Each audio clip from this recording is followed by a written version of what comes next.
Hey everybody, Shane here, Shoebox Legends. Thanks for joining me today for a little discussion and some graded baseball cards that we're going to take a look at. It's a topic that I don't hear talked about too often, and while I think it's an obvious concept, I think it's one that it's important to bring to light and to discuss openly from time to time, and that's the inherent risk of collecting modern sports cards and active players, especially young superstars. So before I get started, I just want to say there are definitely some issues that'll be kind of gently touched on here that are way more important than the sport of baseball or our little hobby here. So I totally get that. Also, I'm in no way equating any of the examples in today's video to each other or saying that they're equal or better or worse in any way. Really don't want to touch on any of that. But at the same time, this is a sports card channel, and I thought it would be helpful to make this video. And so, yeah, talking about the inherent risk in collecting modern cards and young players. And I'm just going to get right to the example that I have to show, because I think it's important to be honest here. A lot of us on our channels, myself included, we spend a lot of time talking about or showing off the great deals that we got, cards that we're speculating on that we think will be great to have in the future. And sometimes when you're doing that, you misfire. Nobody bats 1,000. And so I have a card today that I bought about maybe 3 or 4 years ago, got what I thought was an amazing deal on it at the time, and due to some recent events that have unfolded, doesn't look like that's probably the case any longer, or at least a strong possibility that that's not the case. So Wander Franco, I'm not going to get into it here. I am definitely a believer in the justice system in our country, although this is, occurred in another country, but innocent until proven guilty, and I'm sure there's more information to come out. But some less than flattering news this past week about Wander Franco, and he's been removed effectively from the Tampa Bay Rays while this situation is investigated. And this is a young man, and he's had a tremendous start to his baseball career. And so I picked this card up a few years back just because, while I don't prospect often or frequently, there are some talents that are just so highly touted that I do give into the FOMO. And while I don't, super collect them or anything, I will buy one nice example of a card of theirs to have in the collection in the event that they hit it big and I can feel like I kind of have them covered, so to speak. So it's not a heavy part of my collection. This is, I think, the only graded Wander Franco card I own. I might have a couple others, but again, I don't want to get into what happened this week. You can read those details elsewhere, and I want to be fair to the situation that's evolving and all parties that are involved. But I did think it was important to show, like, this is likely going to go down as a fail in my collecting. I think I may have said it already, about $200 on this card. And at one point a year or two ago, it was probably worth 3 or 4 times that. And there's a very real chance in the future it may not be worth anything, or a card that I couldn't even give away, depending on how the situation unfolds. So yeah, there's no avoiding that risk. If you're going to collect cards of players that are still active, still doing their thing, and especially these guys that are in their, young, early 20s, and guys and gals, to be fair, although, mostly I would assume these types of situations like the one unfolding here, you'd see more with male athletes, but that's not necessarily always the case either. But yeah, anybody who's that young is capable of making mistakes. And as much as we idolize these athletes in our collecting, they're human beings. And I think it's an important reality check and reminder to all of us when we see things like this, that we just don't know, and there's no way to predict it.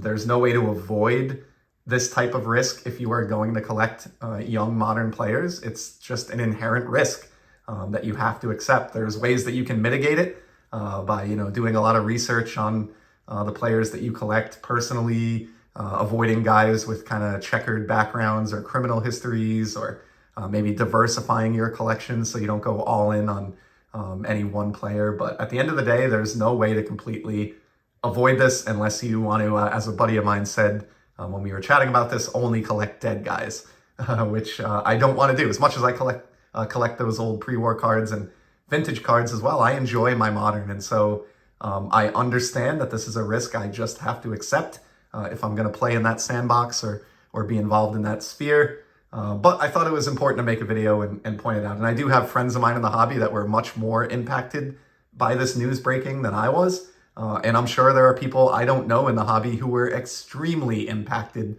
by the news over the past week, because there are super collectors out there for every player who have funneled thousands or tens of thousands or more of their hard-earned dollars into supporting and collecting a very young individual who's a human being, just like the rest of us, who can falter and make mistakes, some small and some very big, that have consequences. So, and I did want to make the point as well, it doesn't need to be a moral thing like it is maybe with the case of these three gentlemen that are up in the background. And again, I'm not in any way equating their three individual cases, but injury is another unknown when you're collecting modern. It's an inherent risk, and the best example I can think of that is something that does impact me much more than Wander Franco, and that's Mike Trout.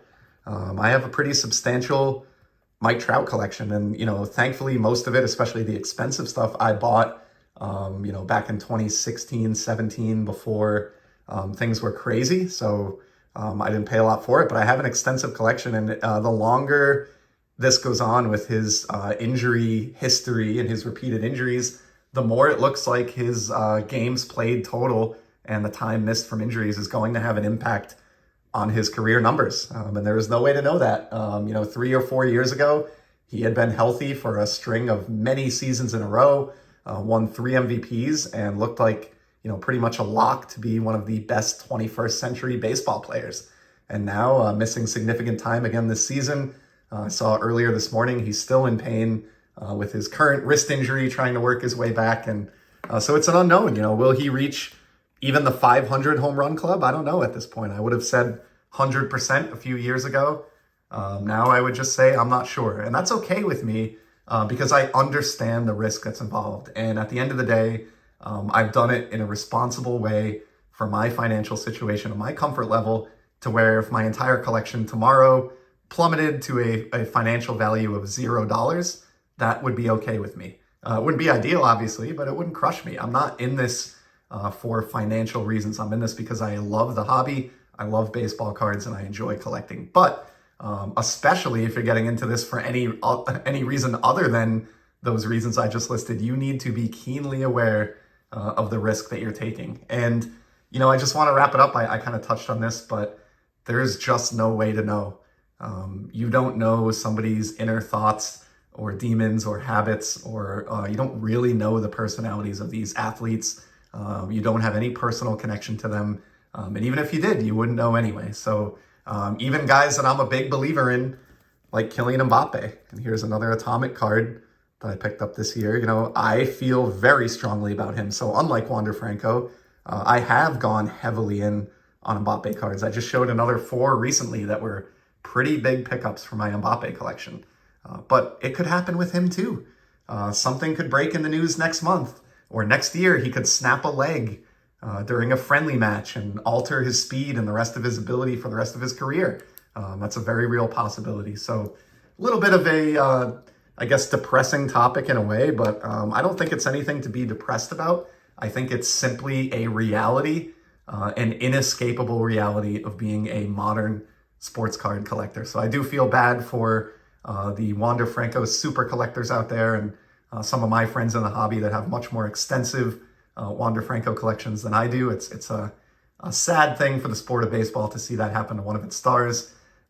Same thing last year with Fernando Tatis, although he's bouncing back, and certainly his transgression, was a little bit more forgivable than what some others have been accused of that are out on stage here. So anyway, I'm rambling now. I want to wrap this up before 10 minutes, but just wanted to put this out there with some thoughts, show off some graded cards, show a graded card, what looks now to be a failure in my collection, to go along with the many successes that I often show off here on the channel.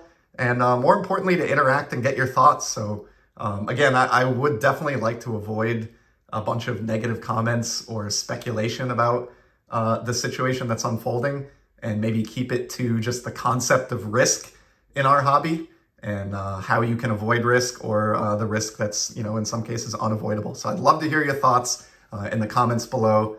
And in the meantime, appreciate you stopping by. And as you know, I'll be back in the very near future with some more sports card content. Till then, enjoy the hobby, everybody. Take care.